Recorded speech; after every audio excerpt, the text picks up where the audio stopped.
comenzando.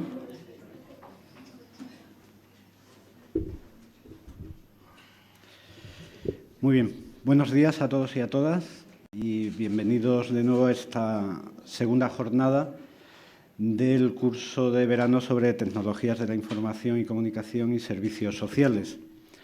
Ya pudisteis ver ayer que en la estructura del curso se distingue entre conferencias y mesas redondas. En las conferencias queríamos reflexionar sobre el cambio, la modernización, la innovación que aportan las tecnologías en los servicios sociales, a las personas y al estado del bienestar.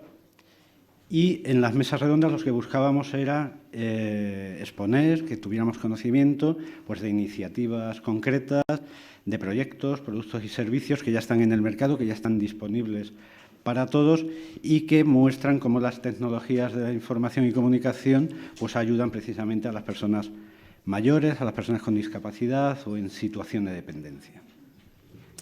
Siguiendo este esquema, pues hoy comenzamos con una conferencia que la impartirá el profesor Manuel Arenilla.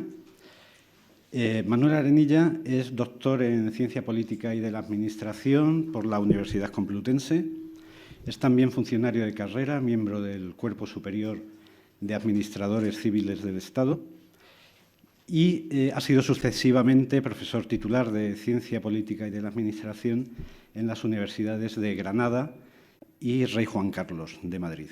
En la actualidad es catedrático de su especialidad de Ciencia Política y de Administración en la Rey Juan Carlos y director general del Instituto Nacional de Administración Pública.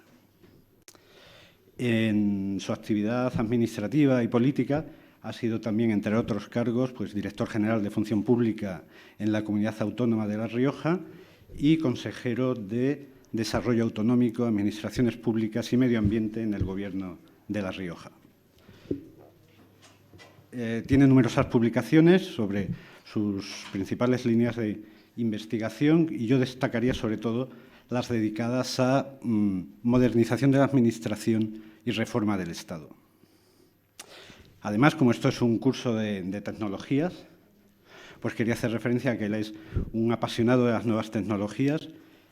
Pueden seguirlo a través de su cuenta de Twitter y además escribe en varios blogs, algunos sobre su especialidad, sobre función pública y modernización de la Administración y del Estado, y otros temas menos aburridos para el público general, como son la gastronomía y la enología, porque como buen riojano es amante del buen comer y de los buenos vinos. Así que yo les recomiendo vivamente que visiten su blog Hágame la ola, por favor, sobre temas gastronómicos y que contiene importantes y llamativas recomendaciones sobre dónde comer bien y beber bien y a muy buen precio, ¿no?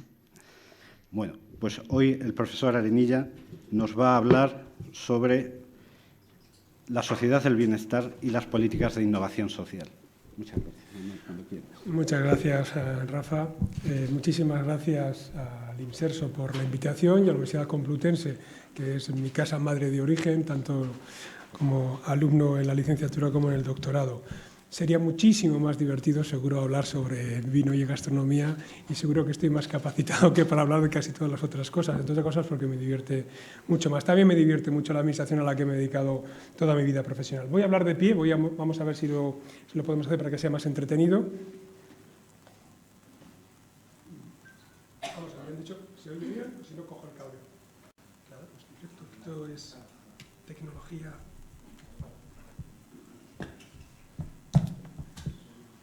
Sí, perfecto. Aquí como un crooner, nada, esto es como si fuera una actuación de una persona, digamos, de otro ámbito de especialidad. Bien, esto se ha pasado hasta que lo conozca. Voy a tratar el tema de la sociedad del bienestar y las políticas de innovación social. Siempre existe el riesgo en temas novedosos, como hablar sobre sociedad, bienestar e innovación social, hacer un refrito de otros conceptos que venían pululando por el campo científico y por la sociedad en las últimas décadas. Temas de participación ciudadana, los temas de reforma administrativa, los temas de gobernanza, los temas de la crisis del estado de bienestar, etcétera, etcétera, etcétera. Eso es un riesgo cierto cuando uno va a incorporar en su agenda, digamos, de estudios y de investigación nuevas áreas, digamos, de interés en el campo público y en el campo social. Yo voy a tratar de huir de esto, aunque inevitablemente, como el conocimiento es acumulativo, el conocimiento sobre lo que es la innovación social se fundamenta en algunos aspectos de lo que es innovación pública y lo que son las nuevas tendencias sociales, y también tiene que ver con los criterios de gobernanza. Y los temas de sociedad del bienestar tienen que ver con un concepto que es algo más que digamos, un lema llamativo, es decir, esto de sociedad del bienestar no era el estado de bienestar, ¿por qué le llamamos sociedad del bienestar ahora? Bien, pues tiene que ver con algo que ya adelanto desde el principio, tiene que ver con cómo están evolucionando las cosas en las últimas décadas, la última década. Y es que si uno lee los principales informes internacionales, lee los grandes programas europeos como Europa 2020 y lee algunas de las principales líneas de actuación de los gobiernos más importantes del mundo, empezará a ver que se dice que es necesario que las organizaciones sociales y que los ciudadanos individuales se comprometan con la vida en comunidad y que en algunos casos ayuden a producir servicios públicos. Ahora veremos por qué sucede esto. Pero esto es una tendencia no de moda pasajera, sino una tendencia que la crisis económica, financiera, social, institucional que estamos viviendo desde hace casi una década, lo que ha hecho es exacerbarla, lo que ha hecho es catalizar esta crisis, lo que ha hecho es esa tendencia que se venía produciendo desde el punto de vista teórico, y lo que se está produciendo en estos momentos es esta cuestión que he comentado. Es necesario que los ciudadanos se impliquen en la vida de la comunidad. Y, por lo tanto, se va hacia una tendencia de sociedad del bienestar. Esta sería una primera reflexión. La segunda, que tiene un gran interés, es que tenemos que dejar de medir las cosas de bienestar, relativas al bienestar, con los indicadores que hasta ahora estábamos midiendo e introducir otros indicadores de calidad de vida. Esto, los que nos dedicamos a la reforma administrativa y a la materia de modernización, y en mi caso, que llevo unos cuantos años ya especializados en temas de evaluación, indicadores, cuadros de mando, etcétera, es enormemente importante. Porque dependiendo de dónde pongas los referentes de actuación, orientarás toda la actuación pública y social. Si el Estado incluye dentro de sus objetivos algunos de los indicadores, y al final de la exposición pondré algunos ejemplos y algunas fuentes, no muchas porque también quería hacer un enfoque teórico. Si el Estado, como digo, establece unos indicadores de a dónde dirigirse, cambia la propia actuación pública y el propio discurso público, político y social. Y estamos en estos momentos en eso. Es decir, quizás no somos conscientes, los que nos gusta también estudiar la historia de la administración y la historia de las instituciones, que eso no está de moda y no estaría de más que se volviera a poner mucho más de moda, pues vemos los procesos históricos muy largos y nos encontramos en un momento de coyuntura de un cambio profundo de cómo entender la relación entre Estado y sociedad, Estado y poder político y ciudadanos, y conceptos claves como libertad, como igualdad o como aspectos de cuál es la participación de los ciudadanos en la vida de la comunidad. Esto es lo que está cambiando hoy en el mundo. Y a raíz de esto lo que se produce son enormes confusiones, porque seguimos mirando las cosas con referentes que ya han dejado de serlo, aparecen fenómenos nuevos, o las cuestiones que surgen como problema, al aportarle o aplicarle enfoques tradicionales, no se resuelven. Y además surgen otras corrientes que tienen que ver con otras sensibilidades y necesidades. Y por último, ahora lo explicaré muy rápidamente, el ciudadano se ha desconectado, por muchos motivos, de la acción política, la acción pública. Ya no hay identidad entre Estado y acción política, y entre acción política y legitimidad ciudadana. Y esto es una ruptura histórica. Y esto nos hace que las administraciones públicas tengamos enormes problemas de adaptación. Bien, lo que voy a tratar, aunque esta introducción ya avanza bastante, algo ya he comentado de lo que a continuación les digo. En primer lugar, ¿en qué contexto nos movemos? Además de la introducción que acabo de realizar. Primer punto, el Estado ya no se interpreta en solitario del interés general, ni se le admite. Esto es algo... En fin, en el viaje venía de aquí, me estaba leyendo un informe, un estudio bastante denso sobre innovación social que hemos financiado en la Universidad Miguel Hernández, y, en fin, la literatura recientísima, no había ningún autor que fuera más antiguo de 2003. La literatura más recientísima, este tema ya lo ha descontado. Dice, mire, ustedes no se molestan en decir, mire, yo soy la administración, yo soy un funcionario, yo soy un dirigente político, háganme caso, porque yo sé lo que a ustedes les conviene. Eso no se acepta. ¿Y por qué no se acepta? Pongo un ejemplo que me dieron el otro día, también un curso de verano, en este caso en el Palacio de Miramar en San Sebastián, la Universidad del País Vasco, un ejemplo muy sencillo, que no se extrapolable al resto de España, pero tiene un gran interés. Decía, el director del curso decía, hace 35 años en el País Vasco, 5 de cada 1000 ciudadanos entre 25 y 35 años era titulado universitario. Hace 35 años. Dice, hoy 535. Es el nivel más alto que hay en España de titulados superiores, pero la media en España debe andar por 300 y pico, 400. Claro, esto lleva a que cuando uno lee los libros antiguos y excelentes, como el de mi maestro Mariano Baena, cuando empieza el capítulo primero del curso de Ciencia de la Administración, que está editado en el año 85, dice, la administración pública, como uno de sus singularidades respecto al sector privado, tiene la mayor concentración de talento de la sociedad. Pues hoy ya no es cierto. Y han pasado 30 años.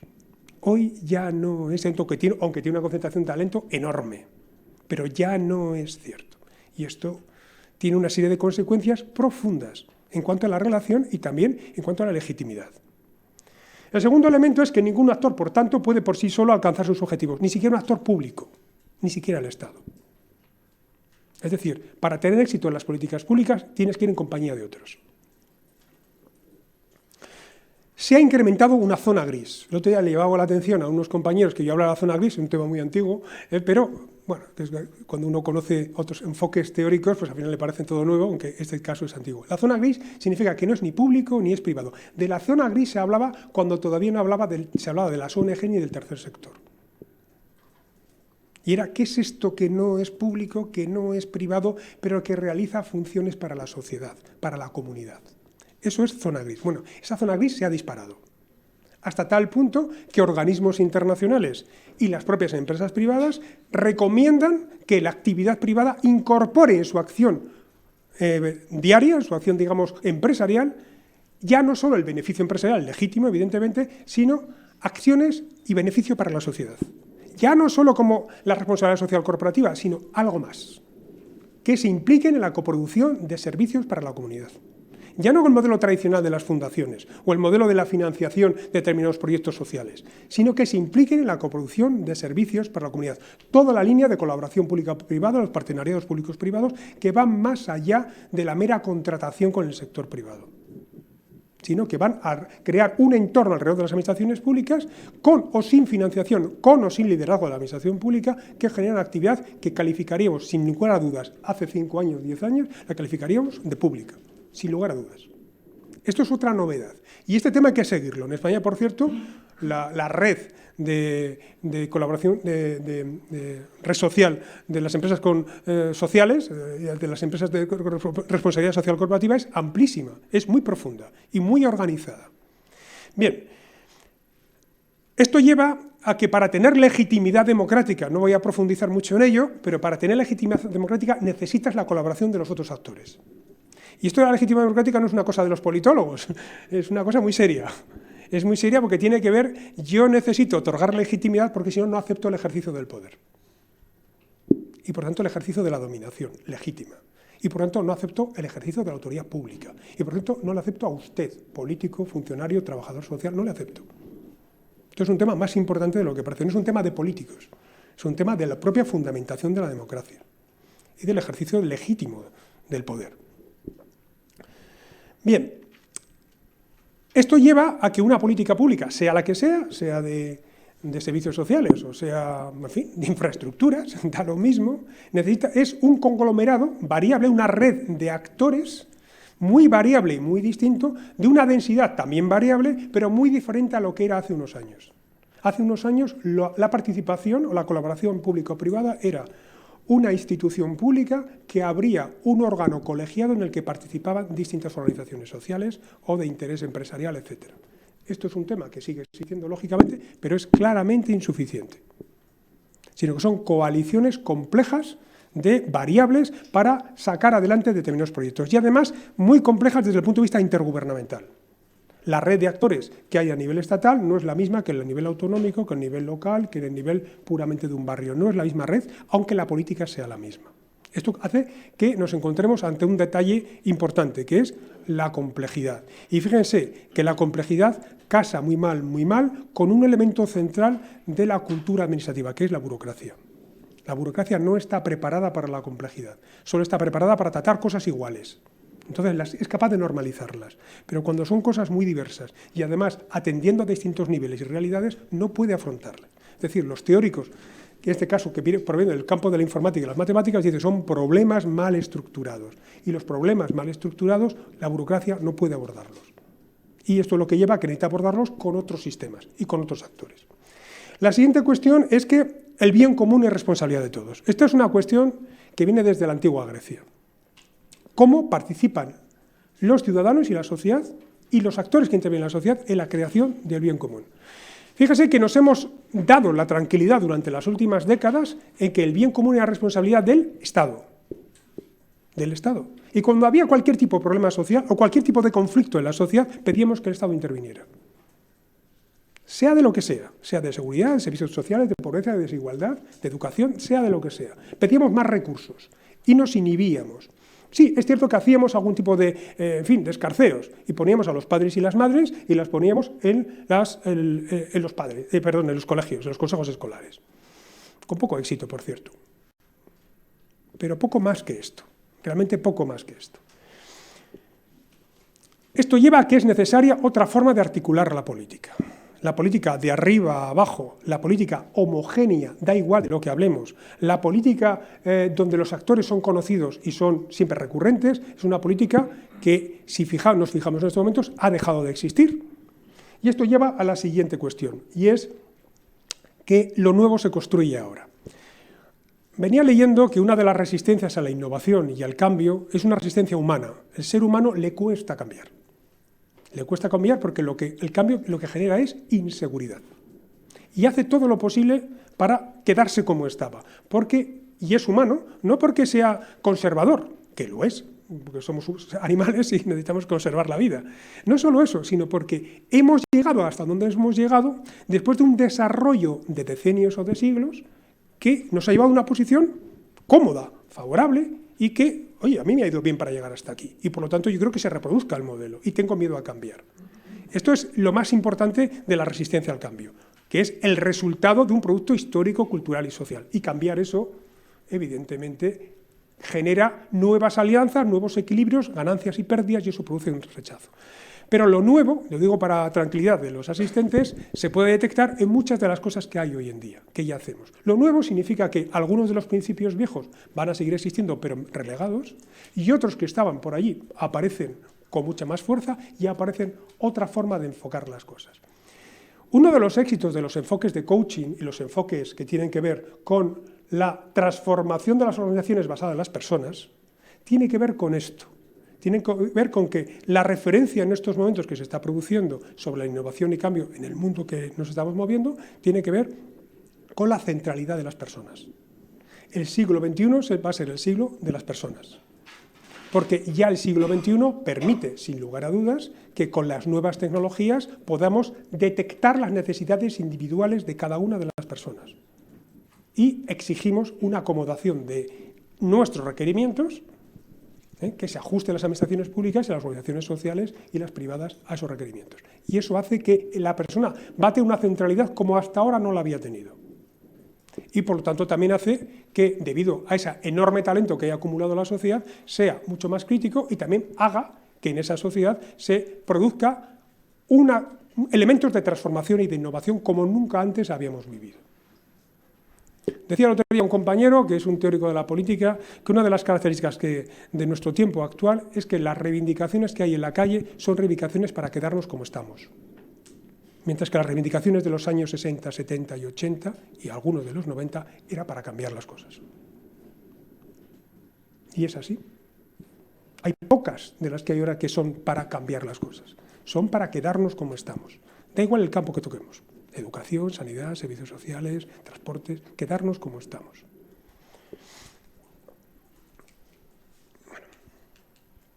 Bien, quiebres, es decir, un par de ejemplos, esto es un trabajo que estábamos haciendo en la INAP, pero que no simplemente un par de cosas sencillas, es decir, quiebre significa que hay cosas que empezamos a verlas de manera distinta Y lo nuevo es eso, ver las cosas con un enfoque distinto que supone un quiebre, un punto de inflexión. Y la innovación es un punto de inflexión que supone una mejora, ya lo diremos ahora. Pero un quiebre. 2 ejemplos breves. Los universitarios de Málaga crean una página web, se llama despilfarropublico.com.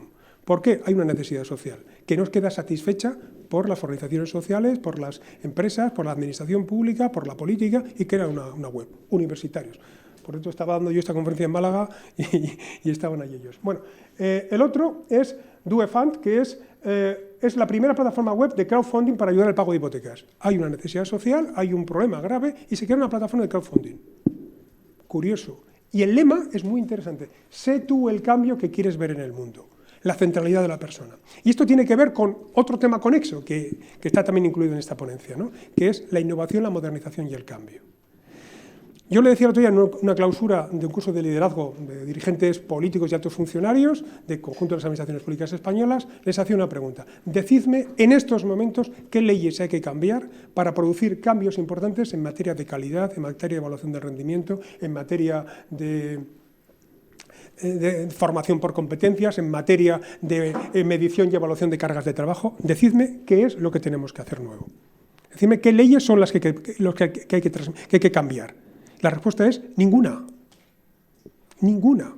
Lo único que hay que cambiar es la voluntad. Es decir, no hay ningún jefe, ninguna organización pública de determinado nivel que no pueda introducir mejoras significativas en su organización. Por ejemplo, un plan estratégico. Es decir, objetivos, indicadores, medidores y seguimiento. Eso es un cambio ya revolucionario. Medir y evaluar ya es un cambio revolucionario. En el INAP hemos hecho un trabajo durante 2 años sobre cuáles serían las teclas para transformar la administración pública de aquí a 20 años. Y las teclas que tienen que ver con la transformación profunda cultural de la administración son las de evaluación.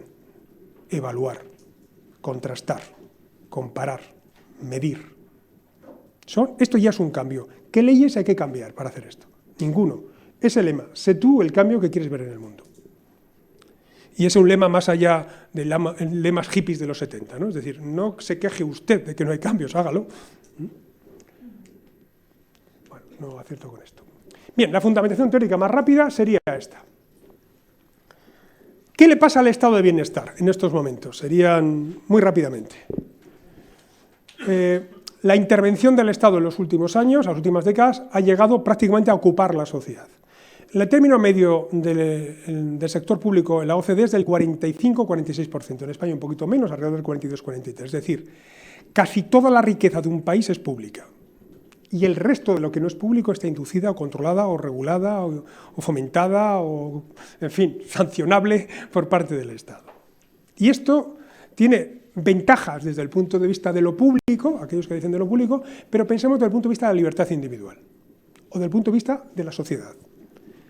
Y planteemos esto de otra manera. Oiga, ¿y si el Estado, además de hacer, en fin, de ocuparse de determinadas cuestiones, también activa a la sociedad para que asuma responsabilidades? Porque hay aspectos en los que no llega el Estado, ni puede llegar. Y lo sabemos los que nos dedicamos a la cosa pública. Uno va con la etiqueta de profesor de universidad, de subdirector general, a determinados ámbitos y no tiene ninguna capacidad de actuación. Ninguna capacidad de actuación. Necesita otras colaboraciones. Necesitas que se esponje la sociedad, que haya mayor nivel de responsabilidad en la sociedad y necesitas, por tanto, que el Estado se retire, no en el sentido de privatización, sino en el sentido de dejar que haya mayor empoderamiento de la sociedad de los ciudadanos, para controlar al Estado y para tomar responsabilidad sobre la vida social, la vida de la comunidad que decían los griegos. Insostenibilidad del sistema. El sistema ha hecho crack. Yo este verano me toca dar tengo 2 líneas de actuación, ¿no? La de innovación social y otra la reforma local, que nos ha tocado en el INAP por lo menos hasta febrero del año pasado. Y ayer tocaba de reforma local, ¿no? Y entonces, las cifras sobre por qué hace crack en las administraciones públicas, la cifra es terrorífica. O sea, es una cosa, estamos hablando, en fin, para que esto no se haya hundido, la Administración General del Estado, el Ministerio de Hacienda, ha tenido que soltar 100.000 millones de euros en los 2 últimos años. 100.000 millones de euros para el conjunto de las administraciones públicas, sin contar la banca. 100.000 millones en el 10% del Producto Interior Bruto. Eso es una barbaridad. 2 años. El sistema es insostenible. Lo que es insostenible es pensar que las demandas de los ciudadanos y ciudadanas van a ser satisfechas exclusivamente desde el Estado. Eso es insostenible. No, porque es infinito. Es infinito. Esto lleva a que se demande desde hace ya muchos años mayor protagonismo de las familias y las empresas en la provisión de bienes y servicios, en distinta manera. Ojo, que va desde la externalización en su ámbito de privatización o de mayor presencia en el mercado, o también de mayor importancia de las organizaciones sociales y de responsabilidad sobre la intervención en los asuntos públicos, esa corriente desde los años 30 de los presupuestos participativos, de los distintos instrumentos de participación, etcétera, etcétera. Son confluentes, es decir, menor peso del Estado en la marcha del bienestar de la sociedad. Lo cual no significa que el Estado, yo soy muy proestatal, lo cual no significa que el Estado no sea responsable en última instancia si el asunto que está en dilución, se está dilucidando, es un asunto público, es un asunto de la sociedad. Porque si no, el sistema de representación política se nos viene abajo y no tenemos otra manera de hacerlo, desde hace 3 siglos. El reparto de tareas que había hasta ahora entre Estado, mercado y sociedad ha quebrado también. Ha quebrado. Y la financiación, pues, ¿qué les voy a contar? No es suficiente y no hay ningún escenario. Ayer decía un compañero asesor del Ministerio, decía, así de una forma, ya era a las 7 de la tarde, en Alicante, y decía de una forma contundente que yo le miraba y digo, madre mía, decía, vamos a ver, no esperéis que cuando haya recuperación económica las cuentas de las administraciones públicas vayan a ser mejores. Eso no está previsto en la agenda. No está. ¿Por qué? Porque muy probablemente una buena parte de ese incremento de los ingresos que provengan al Estado irán a bajada de impuestos. Aquí y en cualquier sitio del mundo. Porque esa es la dualidad que hay en la sociedad. Queremos servicios, pero no nos fiamos del destino de los fondos públicos porque creemos que hay una parte que sería mejor gestionada en el ámbito familiar o de las empresas o de las organizaciones sociales. Eso es lo que quiere decir la bajada de impuestos. No que se desentiendan de la sociedad, sino que, por lo tanto, si baja de impuestos, debemos que ese dinero que se queda en la sociedad debe revertir en bien de la comunidad. Eso es complicado en países como España, que no tenemos una cultura muy prosocial y no somos de la cultura cívica anglosajona, pero esto tiene que cambiar, ¿no? Bien, una cita sencilla, y decía antes el tema del elemento humano. Dimock, que es un ingeniero en la época de la teoría de la organización sobre la eficiencia del trabajo, ya al final de esa etapa dice, miren, hablar de eficiencia, es decir, la empresa, las organizaciones está muy bien, pero cuando uno habla de eficiencia de números, cifras, etcétera, dice, es fríamente calculadora e inhumana. Y nos ha pasado algo de esto en los últimos años, ¿a que sí? Hablamos de cifras todo el día, y de eficiencia, y de las tasas, y de los tipos de interés. Y hay que hacerlo, porque si no, te va la vida en ello. Y casi nos ha ido la vida como país, ¿no? Pero eso es condición necesaria, no es suficiente. Y Dimock, en el año 36, y era un ingeniero de los que medían esfuerzos de músculos para ver cuántos clavos se podían clavar o atornillar, era de lo que se dedicaba, dijo, miren ustedes, la administración exitosa es cálida, vibrante y humana. ¿Por qué?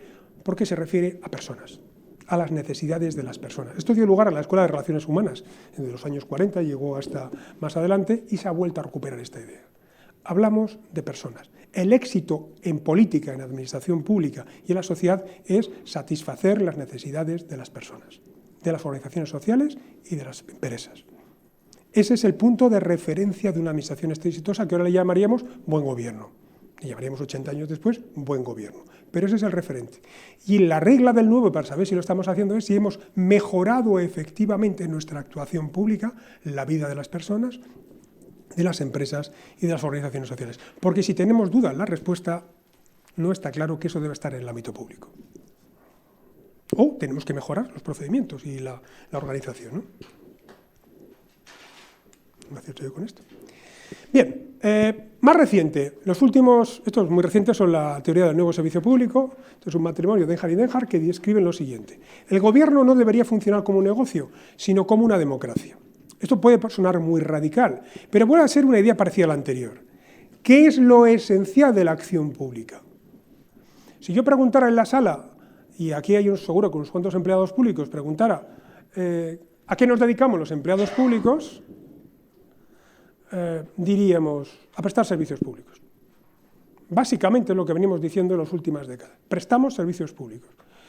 Hombre, con un tono un poco socarrón y cínico podríamos decir, pero ¿desde cuánto tiempo hace de eso? En el caso de España, los últimos 30 y pocos años. ¿Y antes?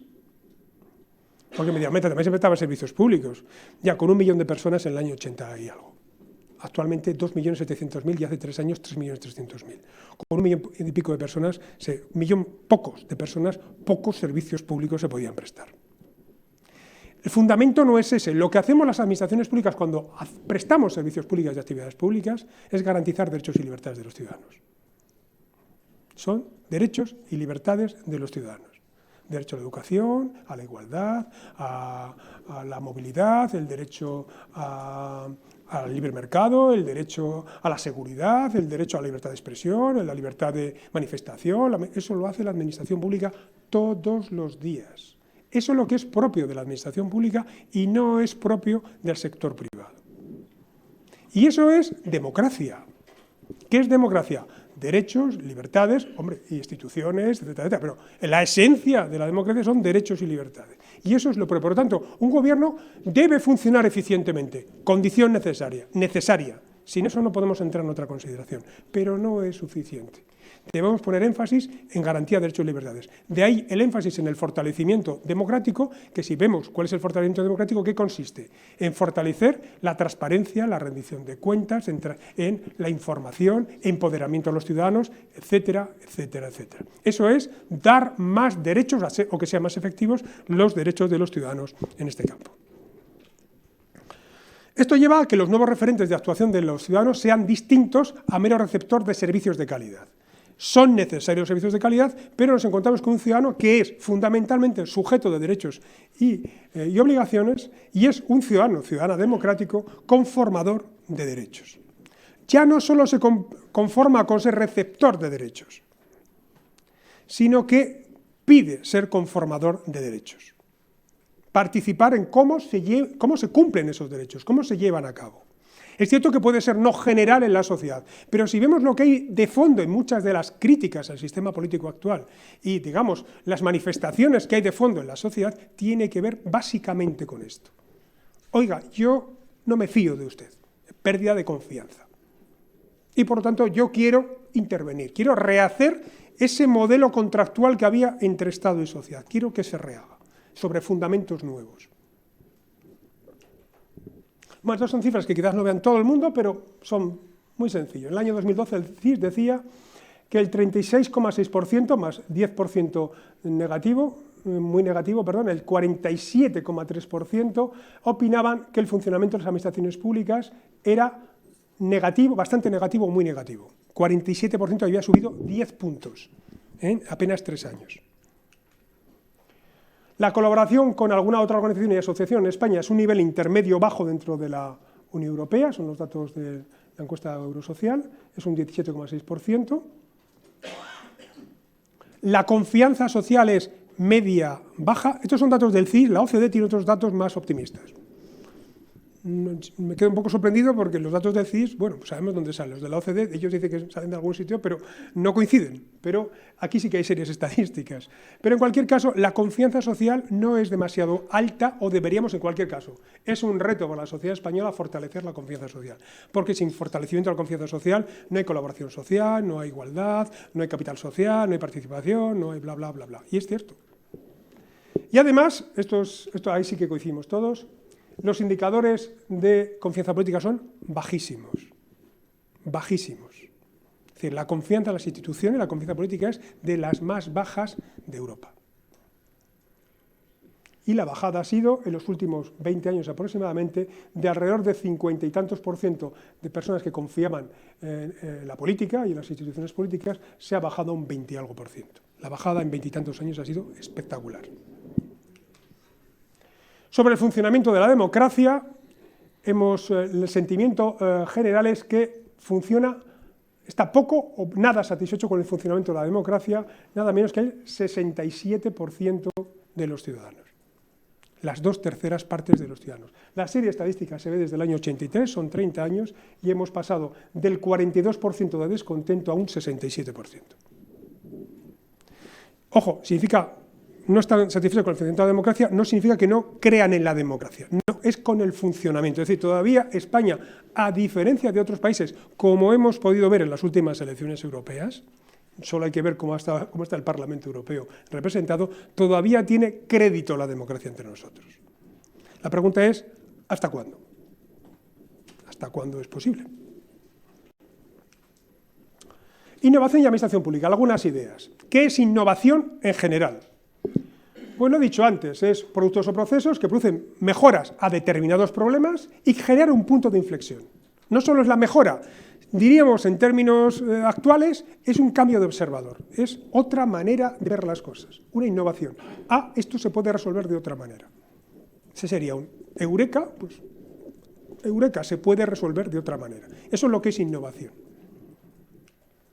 Innovación pública, algo más complejo, pero viene derivado de este mismo concepto, es satisfacer las necesidades sociales, punto 1. 2, servicios públicos de mayor calidad, eficientes, eficaces y seguros. Esto es lo que en estos momentos debe buscar la innovación pública. Debe colaborar con el entorno en el que se mueve la administración pública, ya lo he dicho al principio. Debe impulsar o activar a los ciudadanos.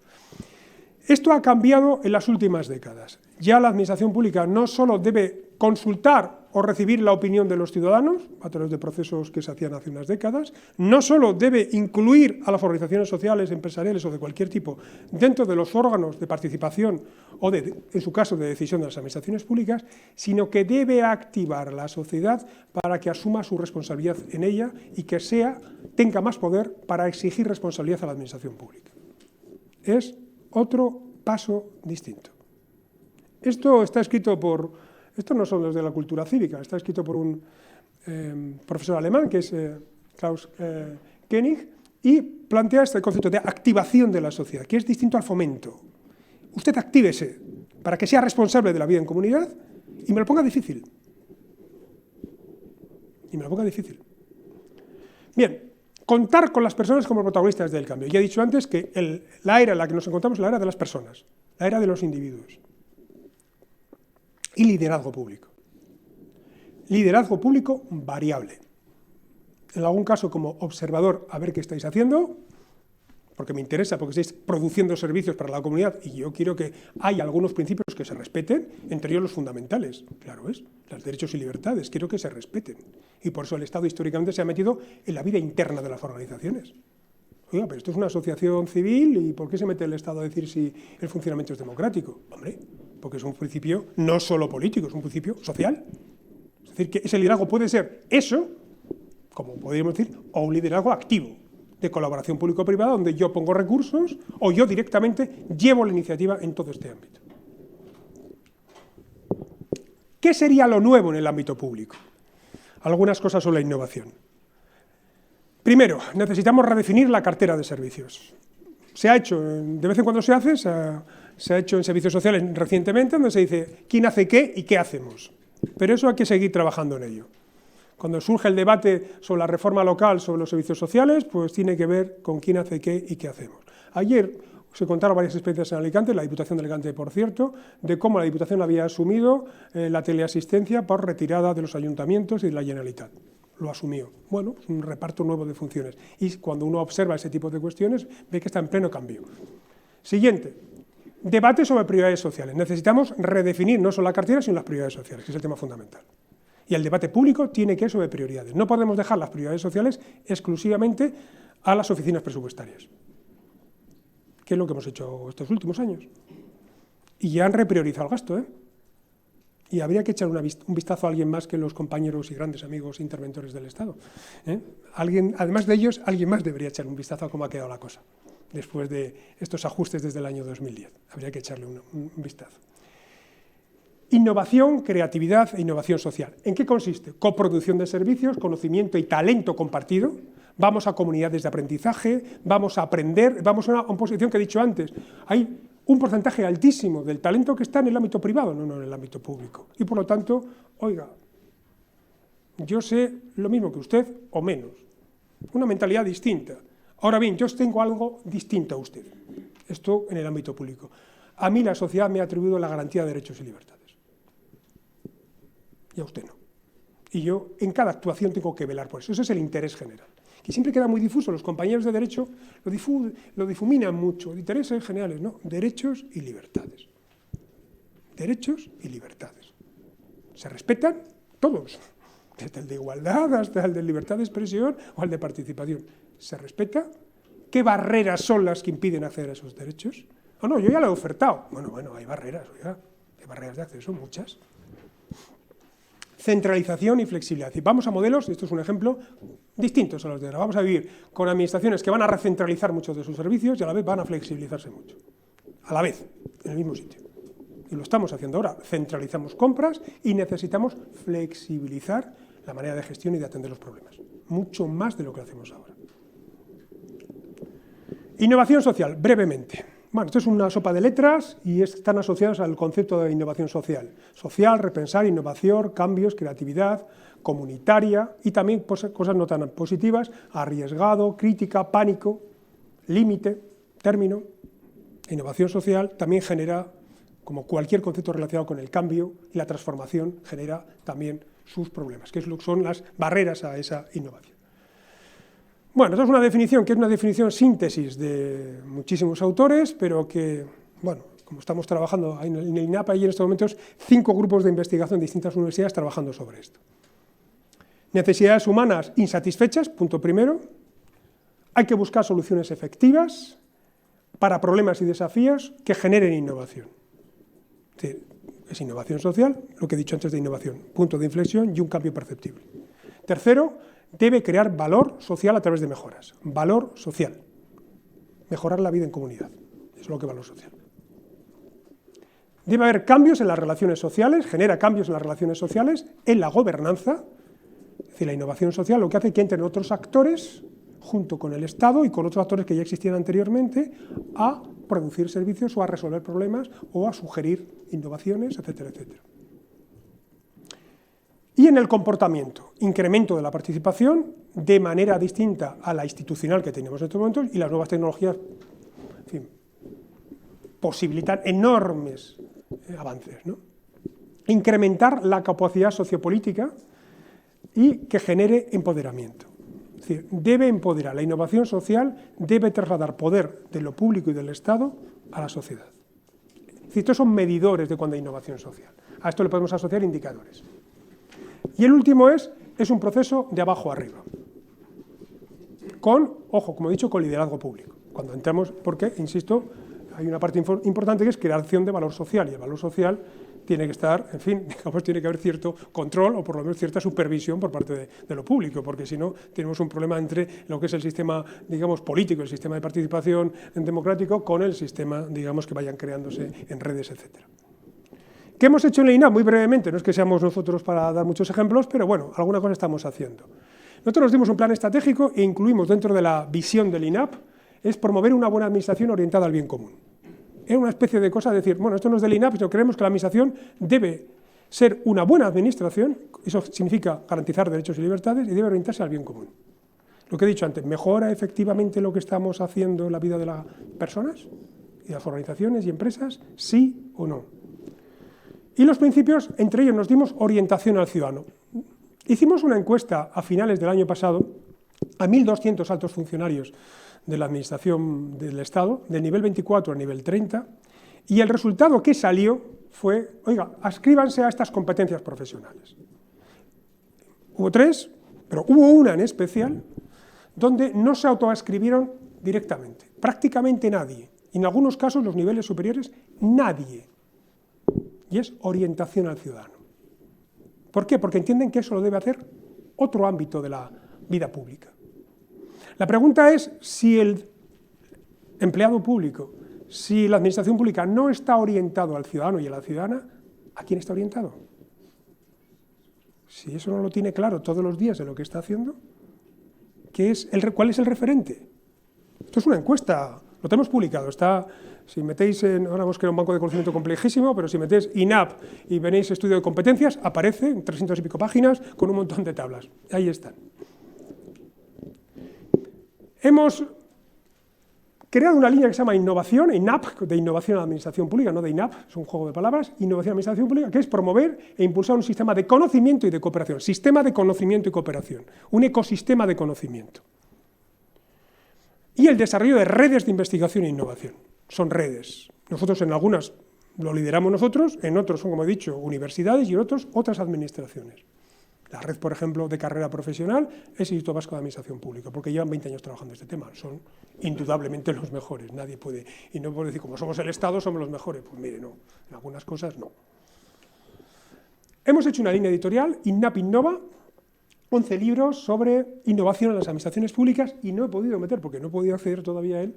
Presentamos hace 2 semanas en la Fundación 11, presentamos INNAP Inserta, la inserción de personas con discapacidad en la administración pública, no discapacidad física. Han colaborado las principales asociaciones, todas las asociaciones y grupos especialistas, 5 libros. Entendemos que no solo es la innovación en la administración pública, no está relacionada con la eficiencia, la mejora en la orientación al ciudadano, sino que necesita integrar todo el talento de la sociedad. Y que la inserción no es un tema exclusivamente, en fin, en la vieja acepción de caridad o de conciencia social o de ética, sino que es un tema de que la sociedad no puede permitirse perder talento. Y hay mucho talento desperdiciado en la sociedad. Y que lo que hay son distintas capacidades. Y el énfasis hay que ponerlo en las capacidades. 5 libros, yo los recomiendo, son libros realmente, uno de ellos es una novela contada, y aparece desde personas con síndrome de Down, y yo soy una persona con síndrome de Down, soy una persona con síndrome de Down, y el planteamiento es cómo me tenéis que tratar, para que sepáis, en fin, compañero de la administración, para que sepas cómo me tiene que tratar, y así con distintas otras discapacidades. Hemos hecho varios foros, y tenemos varias líneas de investigación, proyectos de investigación, becas, Red Española de Innovación Social que estamos creando. Y hemos hecho distintas investigaciones, algunas están cerradas y otras a punto de cerrarse. Una sobre análisis evolutivo, eso viene de atrás de la universidad, focalizar las intervenciones del gobierno local detectando factores de cohesión. Cuando hablamos de innovación social, esto corre sobre un sistema operativo que se llama cohesión social. Si no, con la innovación social podemos hacer innovación, podemos mejorar, podemos punto de inflexión, pero si no mejoramos la cohesión social, la integración social, no estamos creando valor social. Y tenemos motivos para, en fin, para trabajar en este campo, para hacerlo, porque lo que ha producido la crisis es un reajuste de los recursos, una redistribución, y eso hay que reordenarlo de nuevo, y hay que saldar las brechas que ha generado la crisis. Y afortunadamente lo que sí que puedo avanzar, debido a mis otras competencias en materia local, es que los ayuntamientos han hecho los deberes, han reorganizado todos sus servicios públicos para priorizar los gastos sociales, con cifras de liquidación presupuestaria en los últimos 10 años. Han dejado de gastar, ayer estaba yo con varios concejales del Ayuntamiento de Valencia, han dejado de gastar en inversión, en gastos corrientes, en temas de cooperación, en temas de informática, en temas de formación, y lo han derivado a gasto social, prioritariamente, y lo han convertido en un gasto estructural, por encima de cualquier gasto. Es un tema, vamos a publicarlo muy bien, espero que ya debería estar en la calle, es un capítulo de un libro que hemos hecho 3 compañeros, y realmente es sorprendente. Y nos dice de que cuando a veces criticamos tanto a los servidores públicos y a los políticos y a los responsables de los ayuntamientos por el despilfarro, pues es cierto que hemos cometido errores, pero también es cierto que en este tema, en la situación más crítica que hemos vivido en las últimas décadas, los gobiernos locales han estado a la altura y que gracias a eso esto no ha ido a peor, tanto socialmente como económicamente. Bueno, pues la cohesión social, otra investigación sobre bases de datos, sobre buenas prácticas, sobre barreras y estrategias para la promoción de la innovación social. Ese es el documento que estaba leyendo ahora, la segunda parte, que es qué barreras son las que impiden la innovación, en cada campo, porque hay que detectarlas. Y las barreras no son caprichosas. Barreras son barreras. Son humanas, son sociales, son financieras, son económicas, son organizativas, son burocráticas, y hay que detectarlas para abordarlas individualmente. Y hay que tratarlas de forma diferenciada. Otra investigación que estamos haciendo, en este caso es con la Autónoma de aquí, de Madrid, es medición del valor social y valor medioambiental, las acciones de los actores en este tipo de medidas, y incluir el valor financiero, social y medioambiental en las actuaciones de la administración pública. A esto me refería antes. Incluir nuevos indicadores de gestión. Ya no solo cuánto presupuesto me gasto, cuántos empleados públicos, cuántas subvenciones, cuántos actos, cuántos servicios, cuántas subvenciones, ayudas, sino incluyo impacto. ¿Desde qué punto? Financiero, social y medioambiental. Es decir, ¿qué resultados estoy incluyendo? ¿Y qué estoy consiguiendo? Porque al incluir este tipo de factores, estoy poniendo nuevos referentes de actuación. Y por lo tanto, ver los coeficientes de impacto social y medioambiental. Hay que incluirlos en nuestra acción pública. Hay que incluir nuevos indicadores. Al final lo contaré. Y otro, también la segunda parte de Miguel Hernández, es obstáculos, barreras, indicadores de innovación social, mapa de riesgos, establecer mapas de riesgos a las administraciones públicas para detectar, oiga, me voy a encontrar con esto, y abordarlo previamente. Los mapas de riesgo te permiten anticiparte. Hombre, a veces esto es muy sofisticado, porque claro, cuando uno ni siquiera tiene planificación, hacer mapas de riesgo parece una entelequia, ¿no? Pero, en fin. Y promover la innovación, ¿no? Y por último, algo más sofisticado es aplicar esto a la economía social. En España hay 2,5 millones de trabajadores y trabajadoras en la economía social. Es un sector poderosísimo. Y no sabemos muy bien qué hacen desde el punto de vista de producción de la vida de la comunidad. No lo sabemos. Sabemos que son distintos a las empresas privadas, pero no tenemos muy claro cómo están contribuyendo en su entorno.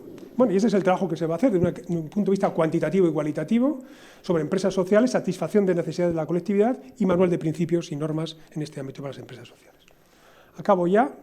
Tenemos también a punto de publicar un libro sobre innovación social con buenas experiencias a nivel internacional y nacional, que se publicará en el mes de octubre, está ya en estos momentos en las pruebas. La red española de innovación social, que está muy avanzada. Y sociedad del bienestar, muy brevemente. ¿Qué se entiende por sociedad del bienestar? Impulsar políticas que provoquen un cambio de actitud en las instituciones. Y las instituciones públicas tienen que dejar ir. Tienen que dejar ir. Esa es una frase corta, pero bastante bien. Deje ir, deje marchar, deje que hagan las cosas. O sea, no tutele tanto. La gente tiene talento y capacidad y responsabilidad. No hace falta tanta tutela. Ponga foco no en el procedimiento, ponga foco en los resultados y vincule resultados a financiación o vincúlelo a validación o homologación, pero al final, no al principio. Una de las barreras fundamentales en la innovación social son las trabas, especialmente para las pequeñas organizaciones. Solo la mayor parte que estáis aquí seguro que lo sabéis. Las pequeñas ONGs no pueden abordar la relación con la administración. Es imposible entender la ley de contratos. Es imposible. No tienen capacidad técnica. No la tienen. Bien, de la calidad de los servicios hay que pasar a la calidad de vida. En esto ya están, las asociaciones de calidad de servicios públicos ya están en esto. Algunas que llevan 25 años. Es decir, ponga indicadores no solo de calidad interna de los servicios, porque la calidad interna parte del hecho de que si tengo calidad interna, esto será bueno para los ciudadanos. Bueno o no, será bueno de momento para los que lo han hecho. Calidad de vida. El gobierno central, esto está planteado a nivel de distintos países en el mundo, tiene una agenda clara sobre innovación social. Y lo que, otros conceptos que están asociados a la innovación, la participación, la inclusión, la inserción, el valor social, el capital social, es decir, todo lo que va asociado, tener una agenda clara y una dirección a largo plazo. Esto es a largo plazo, como todas las grandes políticas. ¿Alguien pensó alguna vez que la red de aves en España, cuando se inauguró en el año 92, iba a acabar en el año 95 o que todavía seguiríamos así? Pues seguiríamos así. ¿Y cuánto tardó en hacerse las calzas romanas? Varios siglos. Hasta que desaparecieron los romanos. Pero tardaron varios siglos en la península ibérica, ¿eh? No se hizo ninguna gran política a corto plazo. Ninguna. Y estas son políticas transformadoras y conformadoras de la sociedad. Las conforma de una manera distinta, porque cambian las relaciones y los principios. Y esto es público. Esto no es de la sociedad, esto debe ser de un debate público y político. Y cuando me refiero a público es político en el buen sentido, en el mejor sentido de la palabra. Basada en la calidad de vida y el crecimiento económico sostenible. Bueno, ese principio de que no puedes gastar más de lo que ingresa, todo el mundo lo tenía claro en la cabeza. Bueno, pues no, no lo tenía claro en la cabeza hasta que hemos tenido que reformar la Constitución en el año 2011 para que quede ya claro definitivamente. Mire, sostenibilidad financiera, sostenibilidad de todo tipo. O sea, no tenemos un derecho si no está garantizado a largo plazo. Eso no es un derecho. O sea, un servicio que presta la administración porque acaba de recibir un ingreso extra de la venta de terrenos y que se pone a ponerlo en marcha, sabiendo que dentro de 3 o 4 años no va a tener fondos para mantenerlo, eso no es un servicio público. Eso es una ocurrencia. Y de esas hemos tenido miles. Claro, lo que pasa es que las ocurrencias crean Estado. Y dicen, nos merecemos esto. Ya, pero no lo puedes sostener. Lo que se debe producir es un debate sobre cuáles son las prioridades. Debe crear espacios e incentivos para las personas creativas. Necesitamos talento, emprendimiento. Hay sectores privados que lo están haciendo bien, hay una fundación de Transforma Talento, que viene del sector privado. Nosotros hemos conectado con ellos, esta tarde tengo una reunión para crear un laboratorio de innovación en la administración pública, enlazando con el sector privado. Crear esto, talento. O sea, no podemos desperdiciar talento en la sociedad y nos tenemos que hacer mirar el talento que desperdiciamos en el sistema educativo. Lo desperdiciamos a chorros. A chorros. Es un desperdicio de talento, ya no solo económico, que es horrible. O sea, que la plaza escolar de un niño son 6.000 euros de media en España, algunos de ellos llegan a 9.000, cada vez que repite o fracasa lo multiplicamos por cientos de miles, aparte del dinero, es un despilfarro de talento. Y la principal materia prima que tiene una sociedad, en la sociedad del conocimiento, es el talento, no es otra cosa, no es la materia prima del petróleo. Consensuar con la sociedad, algunos sugieren que el 0 al 50% de los presupuestos de los departamentos vayan dirigidos a innovación social. Ahora, claro, el reto es medirla, buscar los impactos, pero ya hay movimientos en este sentido, y consensuar con la sociedad civil las preferencias de gasto. Esto es fundamental. Es la cartera común de servicios, la priorización de servicios, esto es fundamental. Ya digo, vale, hemos atajado la hemorragia, estamos saliendo de la crisis, vamos a mirar cómo ha quedado esto.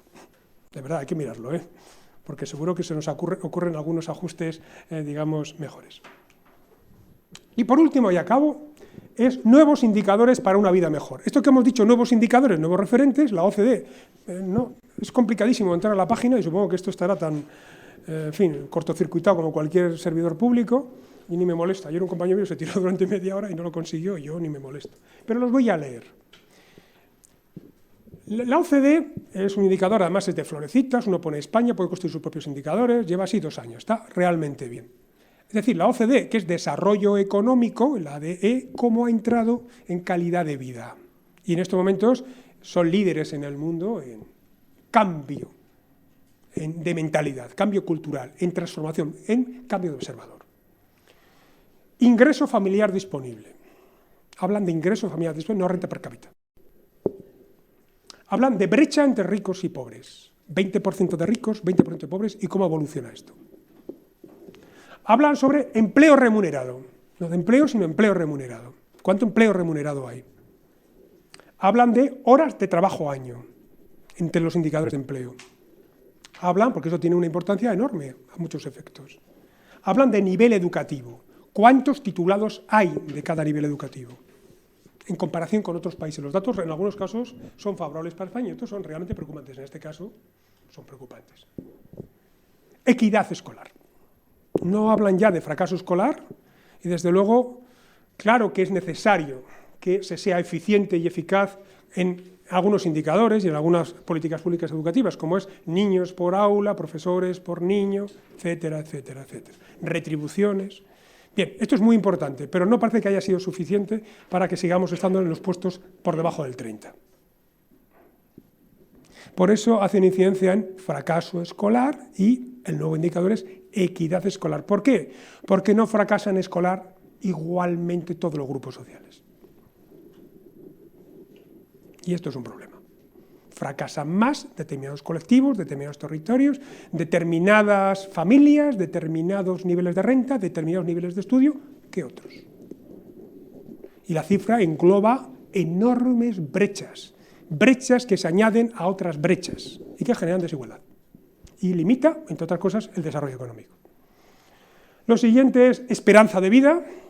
Esto es importante y la parte contraria es esperanza de vida y envejecimiento de la población, que según ayer estábamos en una de las reuniones, dice, es el problema más importante que tiene España encima de la mesa. Algunos ya lo consideran así. No solo por el efecto de los servicios sociales y en materia de empleo, etcétera, sino en políticas de natalidad y en muchísimas otras cosas. Nivel de partículas atmosféricas. Contaminación. España no está bien. Nivel de partículas atmosféricas.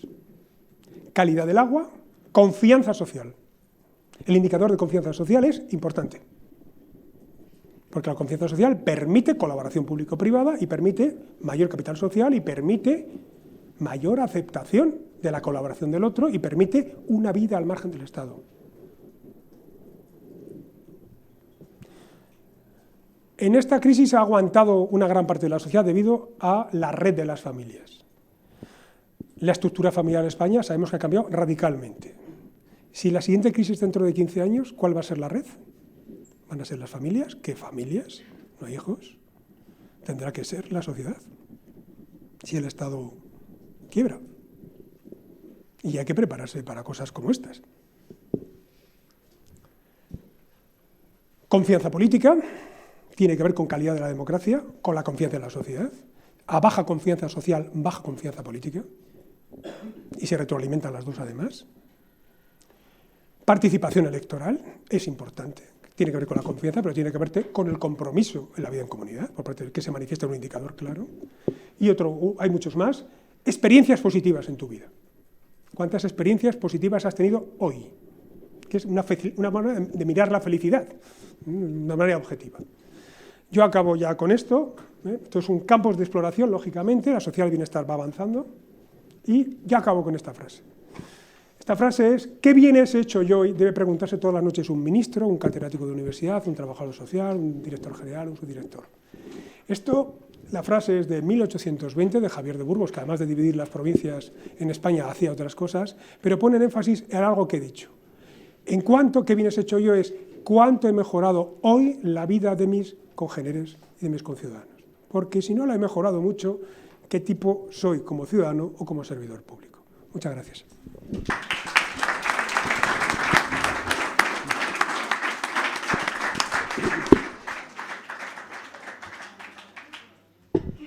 Muchas gracias, Manuel, por tu intervención, en la que has tocado muchísimos temas, pero que yo destacaría sobre todo, lo que más me ha gustado es que la función de los empleados públicos y de la Administración es garantizar los derechos y las libertades de los ciudadanos, sobre todo, o incluidos, los derechos sociales. Bueno, pues abrimos unos minutos de coloquio, de debate, que seguro que todos estos temas que has tocado pues han suscitado preguntas entre los participantes. Yo les rogaría que se presentaran, como hicimos ayer, y nos dijeran pues, su nombre y la organización a la que pertenecen y que utilizaran el micrófono. Hay un micrófono inalámbrico por ahí porque es la única forma para que aparezcan los subtítulos de la estenotipia en la pantalla.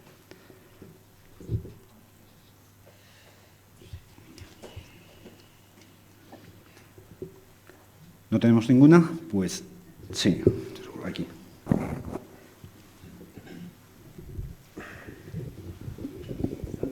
Sí, buenos días. Yo soy Isaac Garrido, que soy director del Departamento de Psicología Básica de la Facultad de Psicología de la Universidad Complutense. En primer lugar, quiero felicitarle al ponente, aunque no he llegado desde el principio por unas gestiones que me han entretenido. Me ha parecido muy importante su presentación y la pregunta iría en la dirección de si usted considera, creo que sí, coincidirá conmigo, que en mayor medida una sociedad saludable está más vinculada a una sociedad del conocimiento que a una sociedad de la información. Muchas gracias. La información es una primera fase, evidentemente. Y la información tiene distintos niveles, como todos sabemos, ¿no? El conocimiento significa aceptar que muchos saben más que uno. Esto es muy importante. Y que la forma de progresar en el conocimiento es de una manera compartida.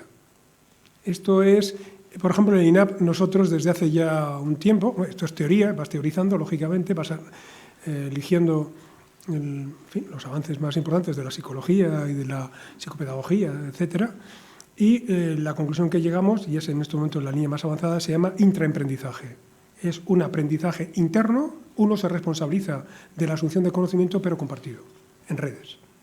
Este es el elemento, es decir, no tiene sentido que personas como las que estamos aquí nos sentemos o a través virtualmente durante 100, 200 horas para aprender algo que somos capaces de hacerlo con un compañero, que somos capaces de hacerlo con nosotros y que podemos hacerlo en compañía unos de otros y con un tutor o no tutor, alguien que resuelva, que sea alguien que canalice. Yo creo que el conocimiento es esto. Esto sería una primera cuestión, ¿no? Que tiene un significado distinto.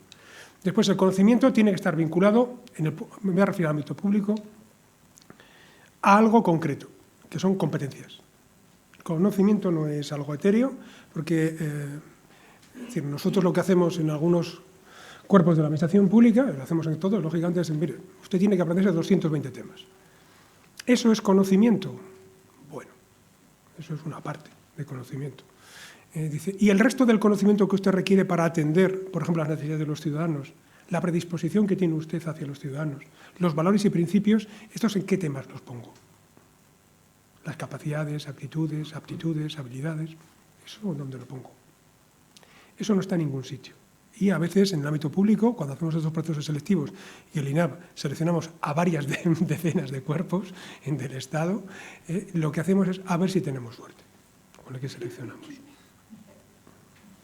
A ver si tenemos suerte, porque no tenemos ninguna capacidad. Ayer un alcalde de una ciudad alicantina me comentó pues, el caso de un interventor, en fin. Y estamos seleccionando a la gente por un conocimiento, digamos, basado en un conocimiento, digamos, académico y que no está ligado a competencias. El conocimiento, para que sea transformador, tiene que estar ligado a competencias de la administración pública y a problemas reales de la sociedad. Tiene que ser transformador. Y esto no es información. Y el derecho al acceso a la información solo tiene sentido si genera una opinión mejor y cualificada como ciudadano sobre la actuación pública y sobre el papel que tiene el propio ciudadano en la vida de la comunidad. Y por lo tanto lo hace un ciudadano más crítico, con mayor conocimiento y por lo tanto más ciudadano. Y eso es lo que es el conocimiento. Lo otro es información. La información está bien, pero si la información yo la transmito en un formato ilegible o la transmito en un formato que no es capaz el ciudadano de considerar qué es lo que hay detrás y qué le sirve a él para transformar o para entender la vida en comunidad o la vida pública, las políticas públicas, esa información no tiene ningún sentido. Es decir, necesitas una información dirigida a generar un conocimiento que esté vinculado a unas competencias tanto como ciudadano como dentro de la administración pública. Es decir, un conocimiento transformador, tiene que ser transformador. ¿Una pregunta más? Yo sí que quería hacerte una, Manuel, y es que has afirmado que el Estado ya no tiene la exclusividad en la construcción del bien común. No podemos pensar que eso es consecuencia del debilitamiento del Estado, de los poderes públicos, y que lo que tenemos que hacer es volver a fortalecer esos poderes. Aquí hay dos cosas. Necesitamos un Estado fuerte, pero ya no un Estado necesariamente grande. Fuerte en el sentido que hay una serie de retos que tiene la sociedad y tiene el ámbito público en general la sociedad, que necesitas un Estado que sea capaz de liderarlo. Hay retos que son los tradicionales, que tienen que ver con los derechos y las libertades, que tienen que ver con la prestación de los servicios básicos esenciales y tienes que ver con los grandes retos, tiene que ver también con los grandes retos a los que se enfrenta la sociedad. Internacional, pues las empresas multinacionales, la globalización, el terrorismo internacional, las guerras que cruzan fronteras, la inmigración, en fin, problemas que exceden del ámbito de la sociedad, de los grupos organizados, y necesitas un Estado que sea fuerte. La intervención del Estado en los foros internacionales, que supera completamente, es decir, hay un montón de retos, las tecnologías, el medio ambiente, la contaminación, la lucha contra la pobreza, en fin, son unos retos que dices, ¿esto a quién se lo asignamos en la sociedad? Pues no se lo podemos ni a un grupo, ni a todos organizados. Eso ya dijimos que era del Estado. Eso es un Estado fuerte, y un Estado fuerte que tenga, y para que sea fuerte, consciente de realmente cuál es su papel. Y esto es lo que hay que reconsiderar. El papel no es un simple proveedor de servicios. Esto es en primer lugar. Y para que el Estado sea aceptado por la sociedad, tiene que volverse a replantear el por qué se ha producido esta ruptura entre ciudadano y aceptación del poder público, que ya no es automática, y de hecho se ha roto. Hay que recomponerla. Bien, yo en esto utilizaría, digamos, un enfoque sincrético o poco digamos, científico, ¿no? Y es, es el Estado y las instituciones públicas, las administraciones públicas y los integrantes los que tenemos que dar el primer paso, claramente, sin lugar a dudas. Y no puede ser de otra manera, porque lo que tenemos en nuestras manos es el poder de los ciudadanos. Y tenemos que tomar conciencia de esto sabiendo que tenemos que ceder parte de ese poder. Porque el ejemplo que he puesto de los 5 y los 500 titulados superiores. Hemos montado todo el aparato de la administración pública sobre un aparato de dominación basado en el poder y el conocimiento. Y ya no está en nuestras manos. Y no lo acepta el ciudadano fácilmente. Entonces, este sería un elemento. Y después, otro elemento, digamos, un poco distinto al habitual, un cambio de observador, ¿no? Y es, necesitamos la sociedad, y también algunos que estamos dentro de la administración, necesitamos ayudar a nuestra clase política. Necesitamos ayudar, necesitan ayuda. Están perdidos en el laberinto, perdidos. Yo asisto a algunas reuniones y ya hubo una época en la que decías, qué barbaridad, qué barbaridad, qué barbaridad. Ahora ya no dices eso, dices, a ver cómo se les puede ayudar para salir de este lío. Porque quieren salir del lío, pero no es fácil. Han trabajado con referentes de actuación que les ha ido bien. Con eso han ido ganando elecciones o perdiéndolas, que perder tampoco está mal. Les ha ido bien. Han recibido apoyo de los ciudadanos durante decenios y han elevado a este país, de un país en una dictadura, a un país democrático avanzado, con todas las críticas que hagamos, un gran país. Y no saben, dice, esto me ha servido, dice, pues voy a seguir repitiéndolo, dice, no vayas por ahí. Saben que no deben ir por ahí. El otro día un político conocido, no voy a decir quién es, dijo una cosa que dije, hombre, hay esperanza, gran esperanza. Y dijo, lo que no se puede hacer es no hacer nada. Y dije, hombre, pero ahora hay que ayudar, no solo criticar. Es decir, tenemos que pasar, de verdad, esto es... Y después otro tema, fundamental, confianza. El elemento central, no lo he querido decir, de la sociedad del bienestar, de la innovación pública, la innovación social, es confianza. Confianza. Yo el otro día estaba en una reunión y alguien dijo, oye, no me quedé con la cita, era de un organismo internacional, dice, ha puesto que el foco central de los grandes problemas sociales de los próximos años es confianza social, confianza política. Confianza. Y la pregunta es, volvemos al tema de la relación entre ciudadanos y políticos, confianza. ¿Y cómo se consigue la confianza? ¿Cómo lo hacemos en nuestra vida? Cuando queremos que alguien que ha perdido nuestra confianza la recupere. ¿Cómo lo hacemos? Dándoles confianza. Somos nosotros los que hemos perdido la confianza, los que tenemos que dar confianza a los ciudadanos. ¿Y qué significa dar confianza a los ciudadanos? Dejar ir. Dejarles que son mayores de edad. Decirles que tienen capacidad para hacer las cosas. Decirles que nosotros en muchos ámbitos somos como ellos. O menos que ellos. O que en algunos ámbitos nosotros no debemos entrar. Dar confianza. Y eso en el procedimiento administrativo significa que, oiga, yo me fío de su palabra. La declaración responsable, que es lo que ha llegado a los ayuntamientos para abrir determinados negocios. Y es de confianza. Y después pongo un sistema de inspección, obligar a replantearlo todo. Pero oiga, así es como pagamos la declaración de la renta, desde el año 79, y el resto de los impuestos. Yo firmo que esto es lo que he ganado este año y esto es lo que tengo que pagarles a ustedes. ¿Y por qué no lo hacemos con los demás? No. Yo he visto, y usted también tiene experiencia sobre esto, de funcionarios, de altos funcionarios y altos cargos de ayuntamientos, cuando se implanta en España la Directiva de Servicios y que obliga a las declaraciones responsables para la apertura de determinados negocios, normalmente de casi todos los negocios, evidentemente, como ponía un ejemplo el otro día, la directora general de Modernización, Esther Arizmendi, decía, mira, ha llegado la Asociación de Empresas de Perfumería, de tiendas de perfumería, no empresas, en tiendas de perfumería, y nos han dicho lo siguiente, para abrir una perfumería en Francia, la declaración de responsable es de medio folio. Para abrirla en Reino Unido es un párrafo. Para abrirla en España, 40 páginas. Eso es falta de confianza. ¿Cómo genero confianza? Dándola, evidentemente.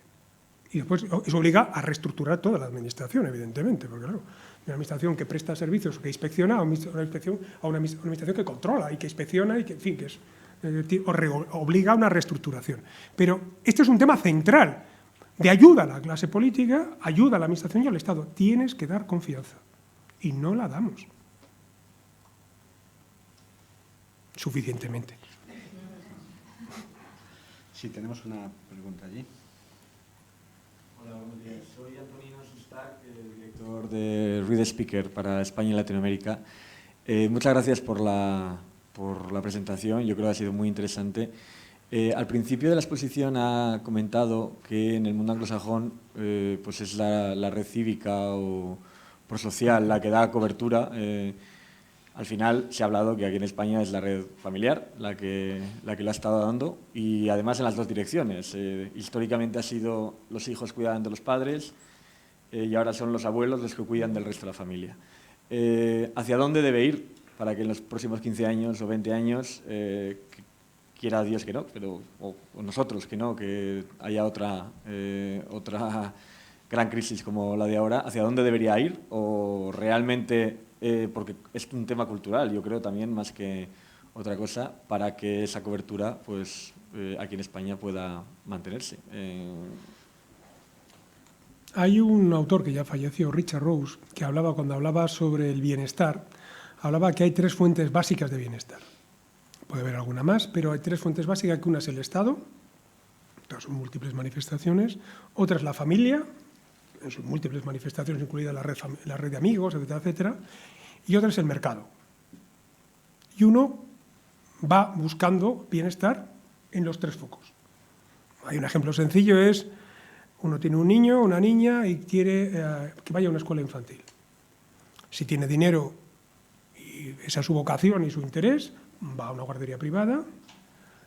Si cree que puede entrar a la guardería pública, lo solicita, y si no le admiten a la guardería pública, puede ir a la privada si tiene dinero, y si no tiene dinero o no quiere la guardería pública, la privada, le pide a su madre o a su suegra que se haga cargo del niño. 3 fuentes de bienestar. Esto es general. Bueno, esto sirve para todo. Para el transporte, para la educación, para la sanidad, para todo. De hecho, la sanidad ya lo hace. Uno lo opera, le tienen 2 días en el hospital y a casa, para que se ocupe de ti, la familia. Y si no, pues un diploma de enfermería, una diploma de enfermería para que te cuide. Esto es así. O con los enfermos terminales, es así. Esto ya es así. Entonces, esto es un debate social. Y cada sociedad lo organiza de una manera distinta. Y tiene que ver con elementos culturales. No es lo mismo el Reino Unido y tampoco Alemania, que es cultura cívica, esto es lo que dice Koenig, es cultura cívica. La cultura cívica consiste en que la sociedad se responsabiliza de una buena parte, a pesar que esos estados tienen un fuerte estado, son poderosos, pero entienden que no es tanto que el Estado se ocupe de las cosas, sino que yo me debo ocupar de lo mío. Es responsabilidad mía. Y es un tema de libertad. Y esto tiene que ver con un debate que siempre hay en las sociedades entre libertad e igualdad. Y vincular a igualdad a la solidaridad. Esto es un debate que tenemos que replantearnos cada X tiempo. Y es un debate político, social, académico. Esto sería por un lado. Por otro lado, ¿por dónde van a ir los tiempos? Pues esto es como todo, por donde van los organismos internacionales y las formas de financiación europea. El programa Europa 2020 ha abierto una línea gigantesca sobre esto, porque necesita fortalecer la confianza social y la innovación social y valor social. ¿Por qué? Porque se ha dado cuenta de esto. Se ha dado cuenta de que en algunos países la crisis ha producido un efecto tremendo, y en otros países, pues bueno, ha sido suplido pues por la familia o por una cultura cívica o por lo que sea, pero que esto no es para siempre. Es decir, vamos a ir a modelos de colaboración, que decía esa zona gris, mucho más, ese agrisamiento va a ser mucho mayor, mucho mayor. Y desde luego, las administraciones públicas necesitamos, ya sé que no es cómodo a corto plazo, necesitamos sociedades fuertes, fuertes. Eso es duro e incómodo. Como necesitamos administraciones transparentes, y eso es duro e incómodo, pero necesitamos administraciones transparentes, si no, no hay conocimiento, no puede, la sociedad está en ciego, ¿no?, completamente la sociedad.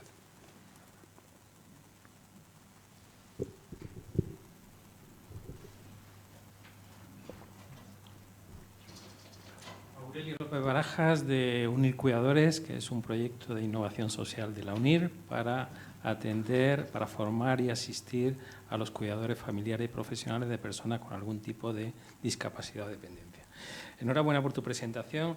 Has dicho muchísimas cosas, creo que de valor, como por ejemplo, ningún actor puede por sí solo alcanzar sus objetivos, pero has dicho también que el protagonismo actual debe ser más de las familias y de las empresas en la provisión de bienes y servicios para el sector social, y que el Estado, por ejemplo, pues tiene el 45% de la riqueza de un país.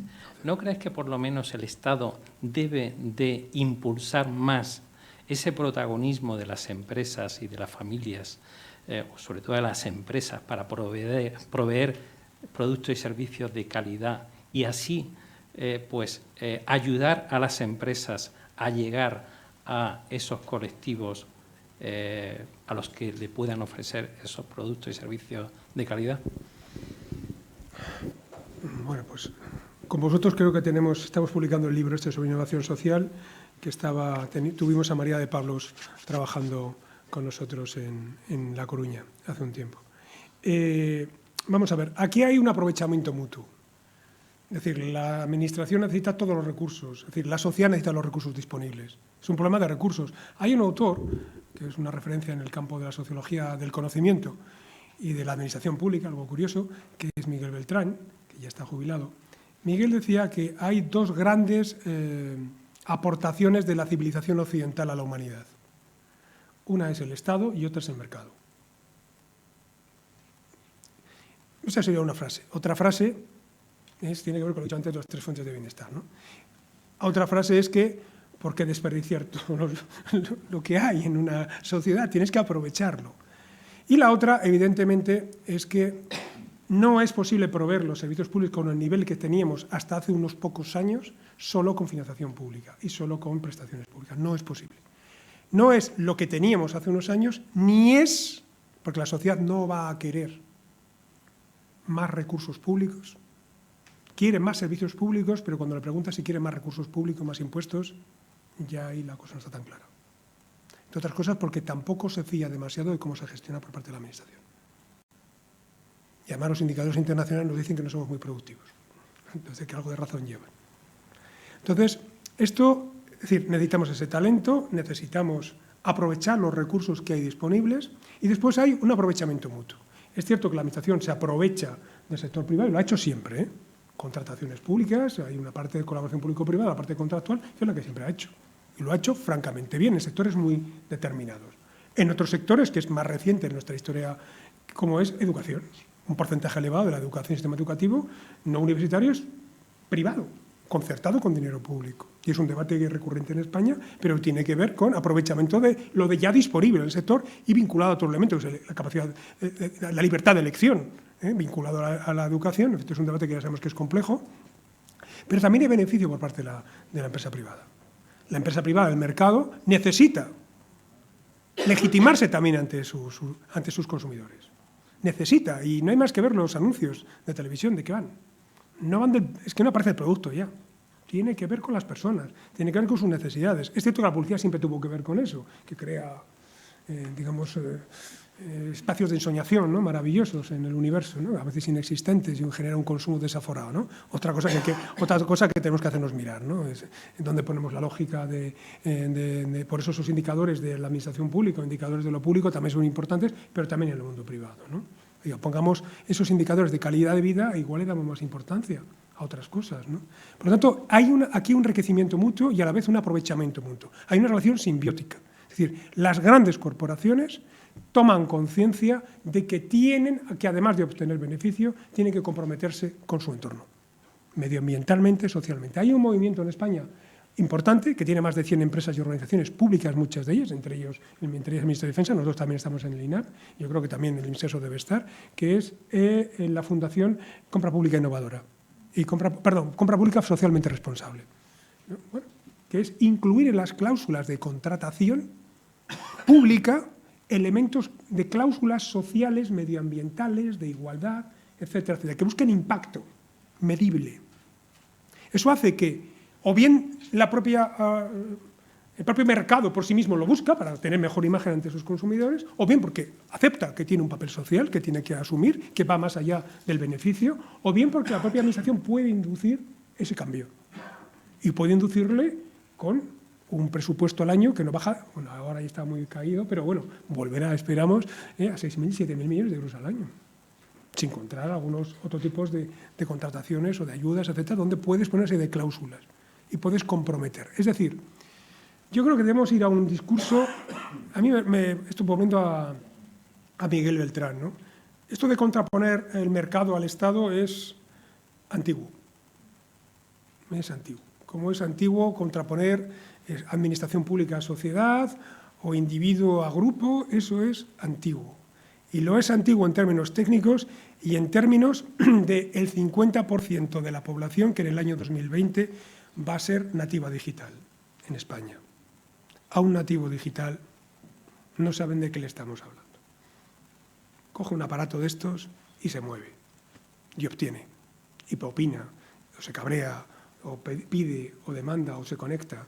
Y el 50% de la población española será nativa digital dentro de 6 años. Y eso es un clic. Ya hay un clic en la sociedad.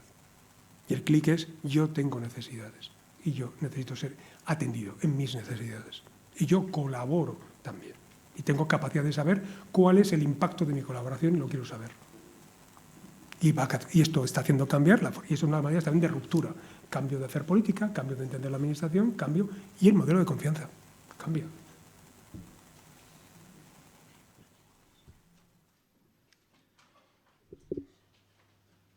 Muy bien, pues si no hay ninguna pregunta más, yo creo que dejamos aquí la conferencia. Creo que el profesor Areñilla se merece de nuevo un aplauso.